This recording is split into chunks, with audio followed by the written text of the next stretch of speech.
Hey, Richmond High. This is Mr. Hillier. I am making a quick video really fast to show and demonstrate how our process or what our process is for substitutes at Richmond High.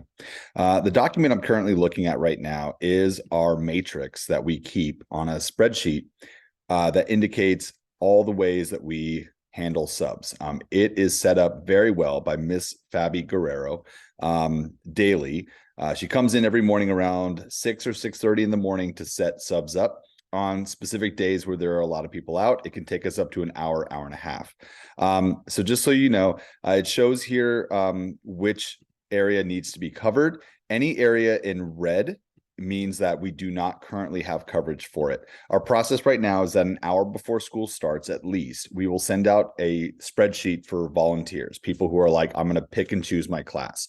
If you're somebody who does not like period subbing, my recommendation is if you know that it's a bad subbing day, I would check your email early and pick a class that you know well. So if you're an English teacher, maybe you want to find an English class that you can substitute and at least help out.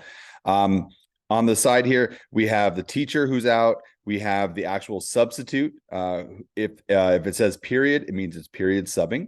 If you have found your own period sub teachers, that's awesome. Please make sure to let Miss Fabi and myself know, both of us, just in case one of us is out.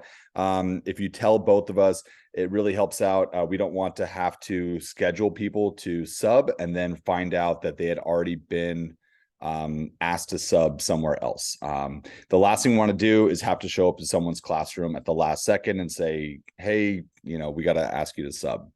On the tabs on the bottom here, at the very bottom, there's a tab called Next Up to Sub. And I want to make sure everyone understands how this works. So this shows all the teachers and everybody's prep. We have actually had to move this around in the last month. The teachers who have had it moved around are aware of this. Some teachers have gone 120. Some periods we have more teachers with those preps. The way that we're documenting this is that anytime somebody subs, whether they volunteer or not, we're going to put the date on here for the last time that they subbed. We have some teachers who say, always put me in the rotation. And we have some teachers who are saying, when it's my turn, let me know. So if you haven't seen this, check out the next tab. And this will tell you the latest date that you subbed. So in the event, for example, we'll look at second period here. So second period, unfortunately, has one of our shortest list of teachers that have preps on there. So on this one, we can see that Mr. Hill and Mr. Vandalarshat were the last one. Oh, sorry. And Mr. Keeley were the last ones to period sub. If we have a volunteer, we will always take them first. But then on here, we have the next up, which would be Miss Ahuna and Mr. Sebrian.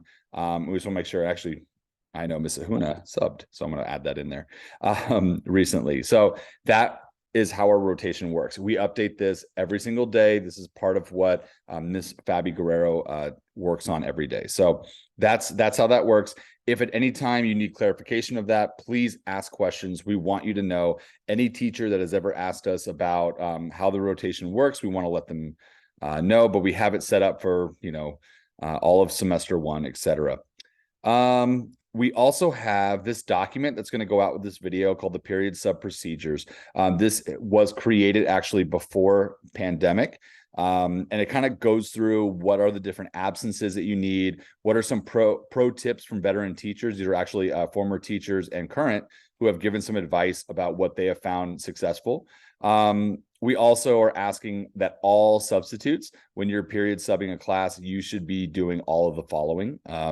And then at the very end, we have this document that I've just been showing you is located on there. We have a sub plan template that we created a while ago of saying, hey, if you're going to be out, this template could actually help you kind of figure out what you're leaving for the substitute.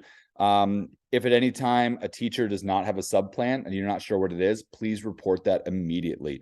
We want to make sure we know. And then if you don't know how to enter in sub plans, there's a video on here on how to enter into your subs on ESS. So that's this document that'll be going out. This document on period sub procedures, we will send it out every single day when we send out subs. So when we send out the email requesting for subs, we'll send this document, which is linked down here to period sub assignments. You'll be able to see, am I next up to substitute? When's the last date I did? And if you realize you substituted but you missed a date on there, please let us know. We will make sure to correct that, and we'll double check. So just in case you notice there's any discrepancies, please make sure to chime in. Oh, and last but not least, we understand that there are meetings that come up and other things. So if you cannot sub for some reason because you have something really important that's school related, we can put it here in the side notes so that we understand, hey, you're not available or you're not there to be able to sub, because we want to help. We want to help people out. We want to be fair. So this was approved by our UTR meeting. And so if there's any discrepancies, please feel free to contact admin or any other folks that can help out. All right. Thanks, folks.